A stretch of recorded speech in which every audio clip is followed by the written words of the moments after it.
Hey there friends, and welcome to my channel. My name is Marissa and this is A to Zen Life, and today I wanted to share a list of 31 surprising things that people sometimes forget to declutter. There are certain categories of clutter that tend to be more in your face.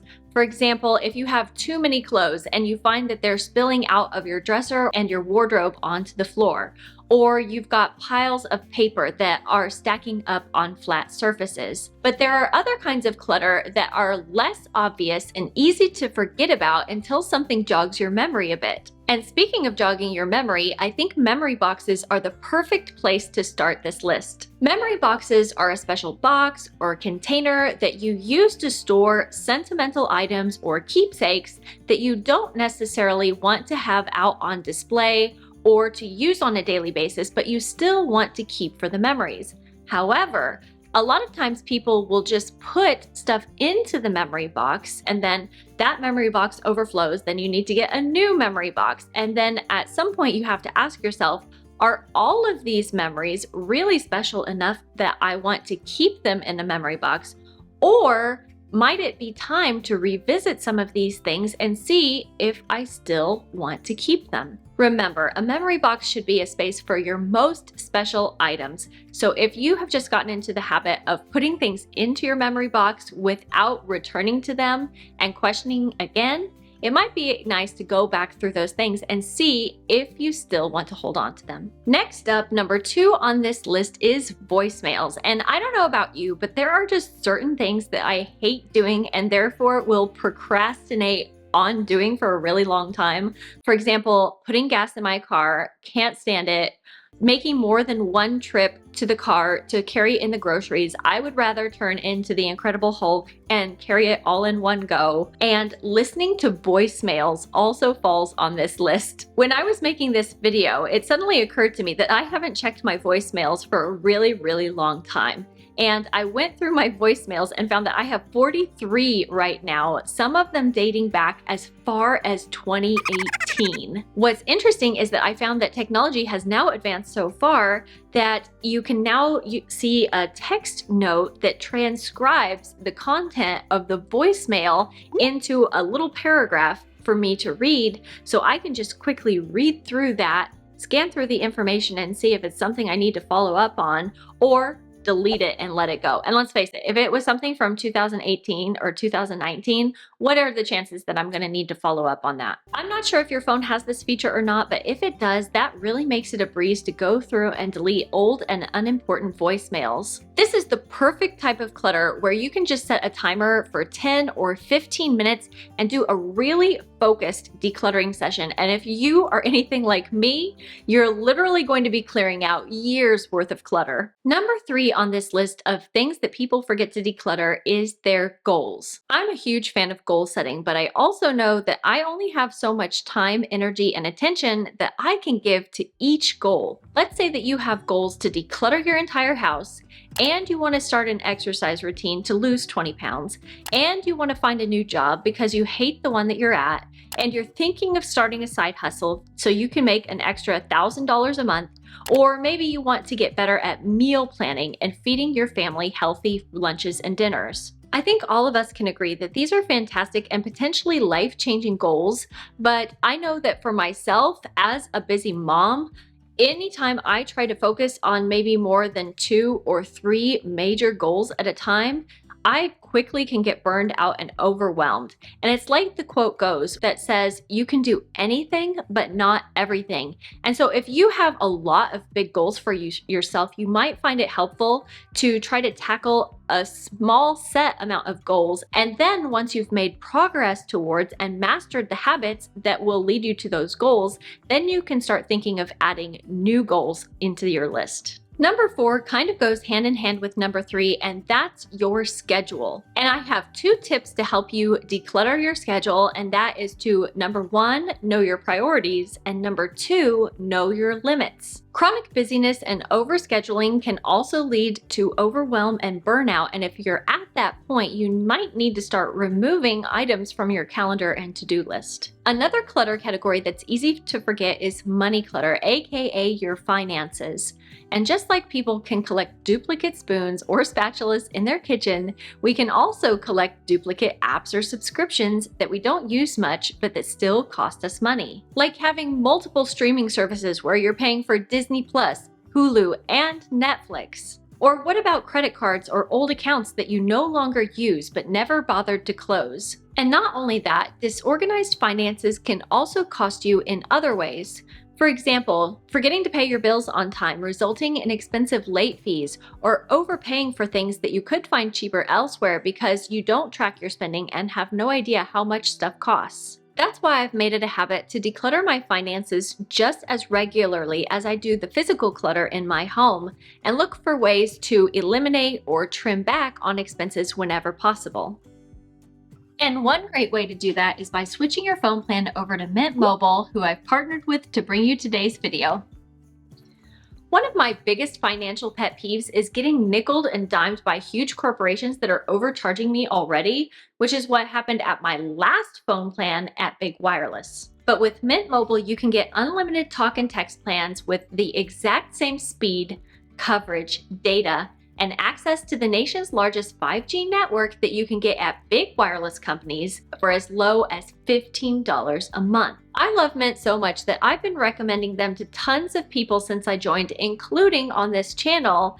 And it seems like you guys love them too, because every time I talk about Mint, I always get comments from people raving about Mint and how much money they've saved after switching to them, which always makes me happy to hear. Another thing to love about Mint is that switching to them is super easy thanks to their digital eSIM cards, and you can get signed up and activated immediately right from the comfort of your very own home. So if you're sick of overpaying for your phone plan, why not take 15 minutes out of your day to switch to Mint Mobile for big savings?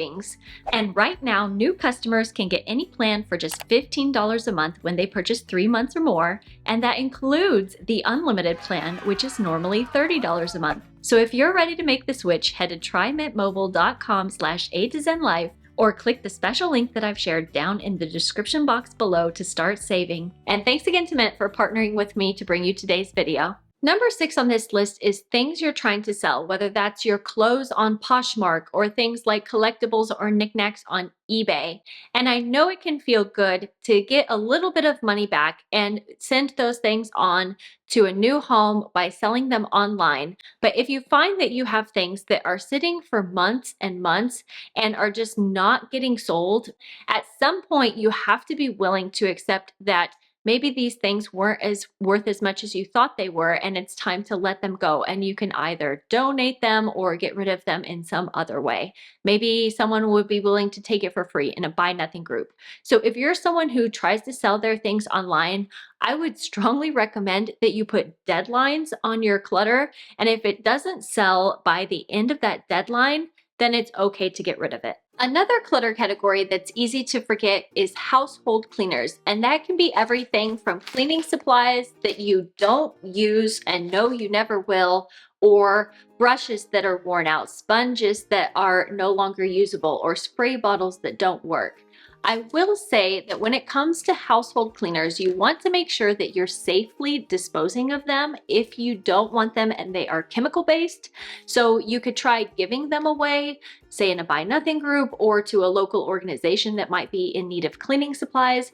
Or I will also make sure to link to a website down below where you can look by zip code in your area and see what places accept things like hazardous chemicals and other kinds of items that might be dangerous to just throw away. Number 8 on this list is purses, briefcases, and backpacks, depending on if you're a mom or maybe you're a student or you're a dad that has to take a briefcase to work. Get into a habit of checking inside your daily carries and see if there's any clutter that's collected in there, because it is so frustrating when you need to find something in your purse or your backpack or whatever you're using and you have to dig through a ton of stuff like a dog digging in dirt because it's so full of clutter. As a side note, don't feel too bad if this point is making you feel called out, because my purse literally used to look like Allison's from the Breakfast Club. So I want you to know there is hope. What is all that stuff? Do you always carry this shit in your bag? Yeah. So for example, I know that just going through my purse right now from yesterday, I've got some schedule paper that I can recycle. There's a receipt that I forgot to take out and put into the budget that needs to be done. And things like old Post-it notes that I need to trash. So take a look through those kinds of items and see if you have anything inside that you can quickly and easily clear out. And then kind of going along with purses, you can also check inside your wallet and see if there's anything that you need to declutter in there. Yesterday, I got a business card, but I know the person's contact information. I can find it easily on Google if I needed to, so I don't need to keep this card.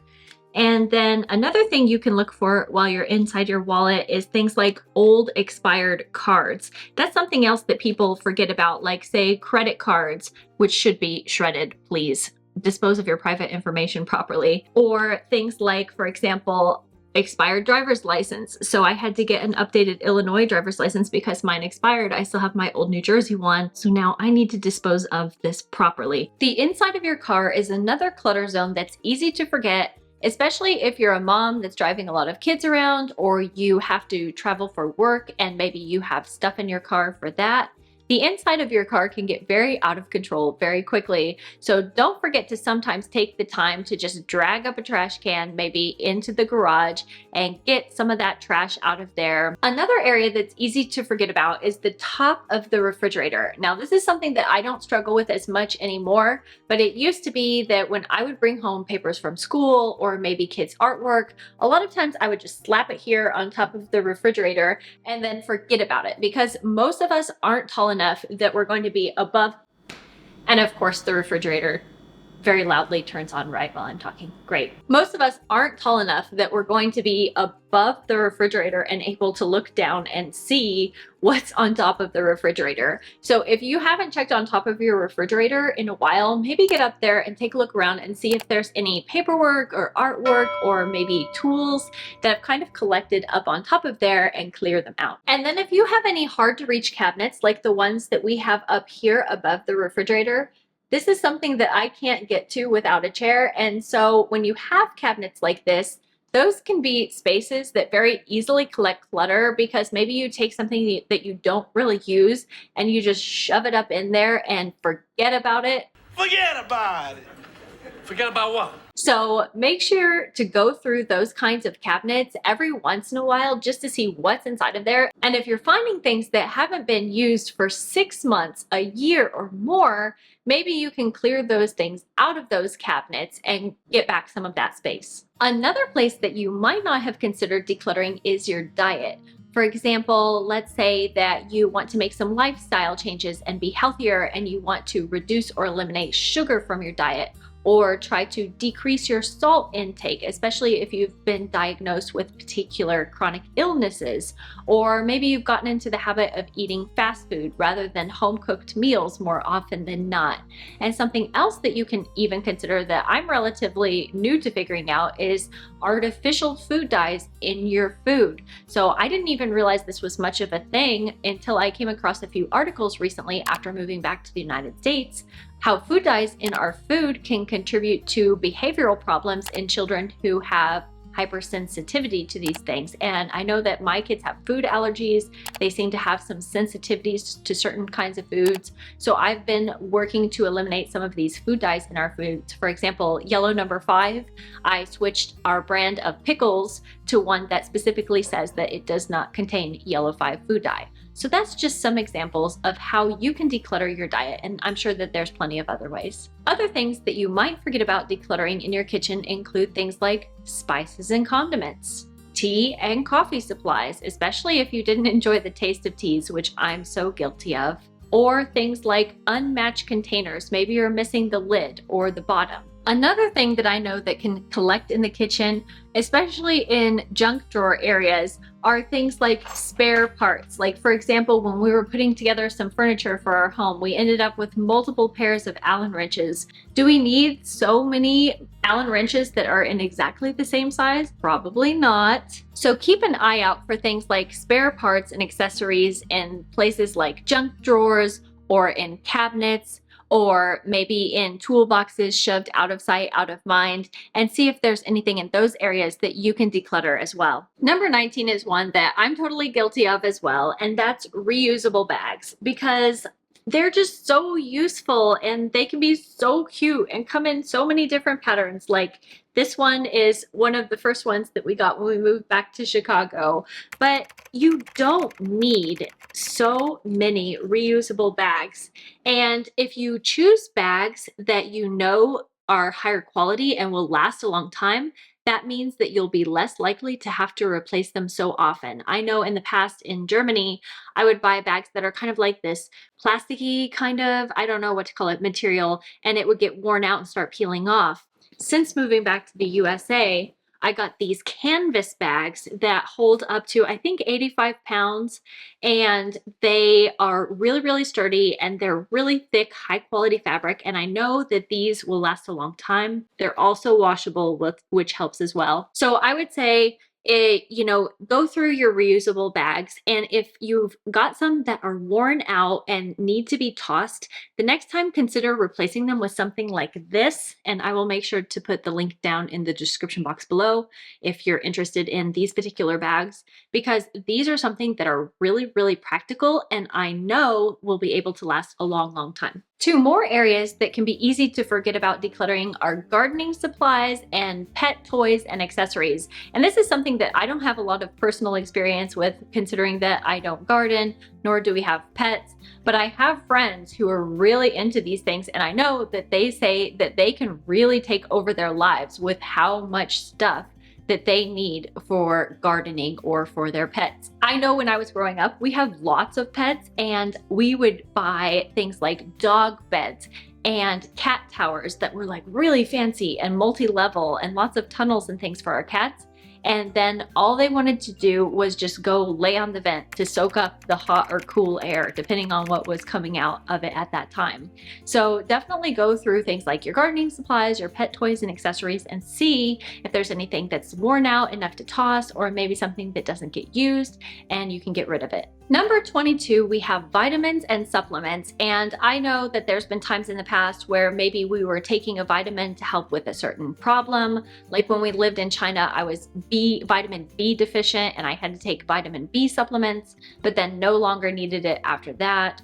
Or there's been times where my husband has started protein powder, but then found that he didn't like the taste. And so he just set it in the back of the cabinet and just left it alone until the point where then it expired and we had half a huge container of protein powder that was no longer usable and we had to toss. So make sure to regularly go through your vitamins and supplements and see if there's anything that you're not using or that maybe didn't work as you wanted it to and you could get rid of. I'm gonna have to head out soon to pick my kids up from German school, so we're gonna move through the rest of this list a little bit more quickly. Number 23, cables, cords, and adapters. Number 24, old prescription glasses or contacts. And things like old prescription glasses, there are places that you can go and give those away so that someone else can use them. Number 25, cleaning rags. I mean, how many cleaning rags does one person actually need? Number 26, jewelry, especially if you have jewelry that's broken or missing pieces or a pair, maybe you could get rid of that. 27, crafts or hobby supplies that you no longer like to use or that you never got around to using at all. Number 28, old batteries. Number 29, digital photos. Number 30, your email inbox. How many do you have? I don't even want to mention how many I have in my inbox. And number 31 on this list is smartphone apps. And I always say that this is one of those clutter categories where I am so glad that I decluttered and organized nicely, because it has been such a game changer in helping me be able to find what I need on my phone, because I know exactly where everything is. And it's so nice. Whenever I have to go and look on my husband's phone to try to pull up Google Maps or read him a message if we're driving or something, I can never find the app that I'm looking for because his phone is a mess. So if you also want help organizing your phone and decluttering your smartphone apps, make sure to go check out this video, or I'll see you next week. Until then, take care. Bye-bye.